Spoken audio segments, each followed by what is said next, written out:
बारग' एनडिएबीफोरनि सारा आसामाव बन्द फोसावनाया गोहोम। बेजों लोगोसे बिटिआर हालामाव बांसिनै गोहोम।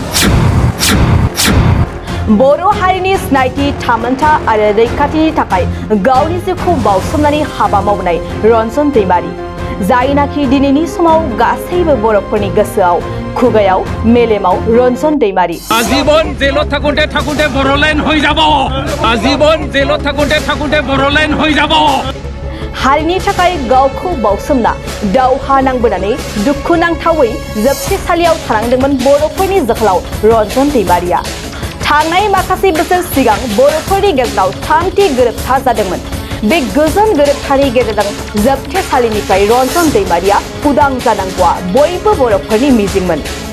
नाथाय दिनैनि समाव बर' हारिया जायखौ सानफेराखैमोन बे जाथाया जादों। थांनाय सानखालि गुवाहाटी गोजौ बिजिरसालियाव रन्जन दैमारिखौ उदां खालामनांगौनि अनगायै फिन जोबथेसालियावनो थाफिननांनायनि साजा फोसावफिनो एबा राय फोसावो। गोजोन गोरोबथानि गेजेरजों रन्जन दैमारिया उदां जागोनखौ मिजिंथिदोंमोन गोबां बर' सुबुंफोरा। नाथायबा दिनैनि समाव फेलें जानायखौसो नुनो मोन्दों। बेखौ लानानै बारग' एनडिएबी गौथुमा दिनैनिफ्राय लानानै गाबोनसिम सारा आसाम नाङैनो दुखु फोरमायनायनि बन्द फोसावदों। बन्द फोसावनाय बादिनो आसामजों लोगोसे बिटिआर हालामाव गासै रायजो राजाफ्रा बन्दखौ फालिनायखौ नुनो मोन्दों। बेबायदिनो बिटिआरनि सदर थावनि क'क्राझारावबो फारफ्रोमथिंबो बन्द जानायखौ नुनो मोन्दों। बारग' एनडिएबी गौथुमनि बन्द फोसावनायखौ गुबुन गुबुन आफादफोरखौबो हेफाजाब होफानायखौ नुनो मोननाय जादों। दानिया फै जोंनि खौरांगिरि मिथिसार बसुमतारिया लाइभ एक्सक्लुसिभनि गेजेरजों मा फोरमायदों मिथिनानै लानि। खुलुमबाय। दिनै आसाम नाङैनो बन्द। मानो होनोबा मैयासो फिन एनडिएबीनि गायसनगिरि रन्जन दैमारि डिआर नाब्ला बिथांखौ फिन गुवाहाटी हाइकर्टआ जिउ जोबजासिम मोनसे हाइकर्ट अर्डार होनाय जाबाय। बेखौ लानानैनो दिनै एक्स एनडिएबी रन्जन दैमारिनि ग्रुप आरो बनसुनि हेफाजाबाव नैबे सारा आसामावनो बे हाबाफारिखौ दुखुनि सान महरै बन्द फोसावनाय जादों।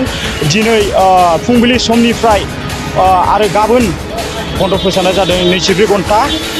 मानो होनोबा थांनाय 2020 मायथाइनि 27 जानुवारियाव रन्जन दैमारियाबो सासे सागानगिरि महरै गसंदोंमोन आरो बिथांखौ फिन मानो थाखाय गुवाहाटी हाइकर्टआ बेबायदि जिउ जोबजासिम अर्डार होनाय जादों बेखौ लानानै दिनै बर' हारिनि थाखाय मोनसे दुखुनांथाव सान महरै फालिनाय जादों।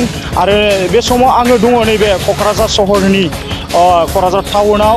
बे नुथायानो जाहैबाय क'क्राझार सहरावबो बे नेमखान्थिखौ मानिनानै मोनफ्रोमबो दखान गलाफ्रा आरो गारि मथरफोरा खारनाय जायाखै आरो बन्द खालामनाय जादों दखानफोरखौ।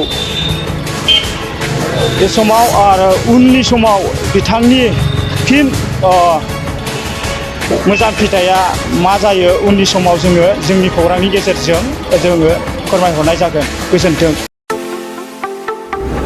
बाजाज कम्पानिनि गुबुन गुबुन रोखोमनि बाइक सालायनो मोजां मोनग्राफोरनि थाखाय मोनसे गोजोनथाव खौरां।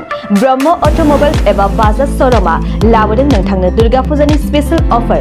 ब्रह्म अट'मबाइल्स एबा बाजाज श'रुमआ उदालगुरि जिल्ला रौता सारियालियाव दं। खोब खम बेसेनावनो एबा 9,999 डाउन पेमेन्ट होनानैनो नोंथाङा बाजाज कम्पानिनि गुबुन गुबुन रोखोमनि बाइकफोरखौ लानो हागोन। बाइकजों लोगोसे स्पेशल गिफ्ट पेकबो मोननो हागोन। स्पेशल गिफ्ट पेकआव हेलमेट आरो 5 लिटार पेट्रल हरनाय जागोन। बेजों लोगोसे गोजाम बाइक आरो स्कुटिफोरखौ बेयाव सोलाय सोल' खालामनायनि खाबुखौ मोनगोन। गोबांथार फोरमानलाइसि होनांगौनि गोनांथि गैया।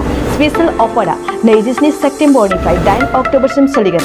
गोबांथार मिथिनो थाखाय 9101541183 936553188 आरो 9957318292 जानबुं अनजिमायाव जगाजग खालामहरनो हागोन।